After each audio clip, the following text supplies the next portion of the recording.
है आत्मा को किस स्थिति में मिलती है मुक्ति और वह किसे मिलती है। गरुड़ पुराण के अनुसार मोक्ष का अर्थ है जन्म मरण के चक्र से मुक्ति।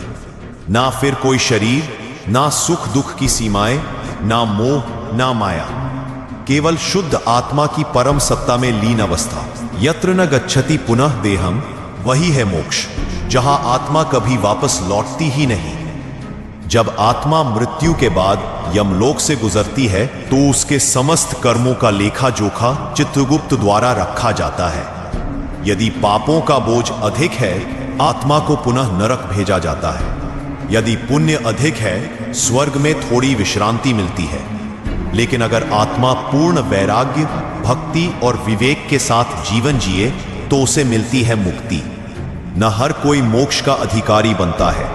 मोक्ष उन्हीं को मिलता है जिन्होंने सत्कर्म किए हों, मन, वाणी और कर्म से पवित्र जीवन जिया हो, मोह माया से ऊपर उठे हों, ईश्वर की भक्ति को सर्वोपरि माना हो। ध्यान दें, केवल दान, व्रत, यज्ञ से मोक्ष नहीं मिलता। अगर वह अहंकार और दिखावे से किया गया है तो आत्मा पुनः जन्म लेती है। भक्ति बिना मोक्ष असंभव है। गरुड़ पुराण कहता है, जो व्यक्ति अंतिम समय में नारायण का स्मरण करता है, उसकी आत्मा बिना रुकावट के भगवान के धाम को प्राप्त करती है। जो मृत्यु के समय तक भी लोभ, मोह, क्रोध में डूबा हो, उसकी आत्मा अनेक योनियों में भटकती है।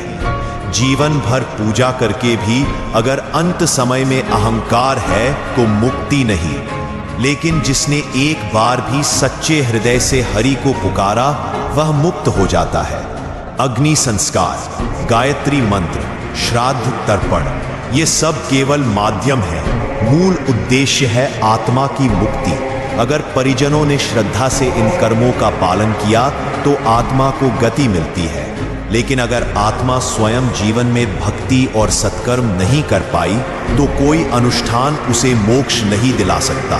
गरुड़ पुराण चेतावनी देता है, ये आत्माएं कभी मोक्ष नहीं पाती। हिंसा करने वाले, अत्यधिक वासना में डूबे हुए, माता पिता का अनादर करने वाले, धर्म को अपमानित करने वाले, पाखंडी, झूठे और छल करने वाले।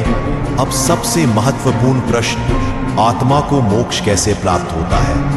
गरुड़ पुराण उत्तर देता है, सच्ची भक्ति से।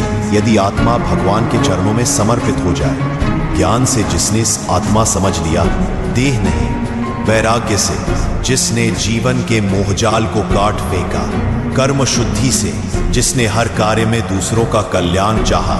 गरुड़ पुराण का वर्णन अद्भुत है। मृत्यु के क्षण में आत्मा के सामने 3 मार्ग खुलते हैं। दक्षिण पथ पापियों के लिए नरक की ओर, उत्तर पथ पुण्य आत्माओं के लिए स्वर्ग की ओर, अर्क पथ मुक्त आत्माओं के लिए ब्रह्मधाम की ओर। केवल तीसरा मार्ग मोक्ष देता है।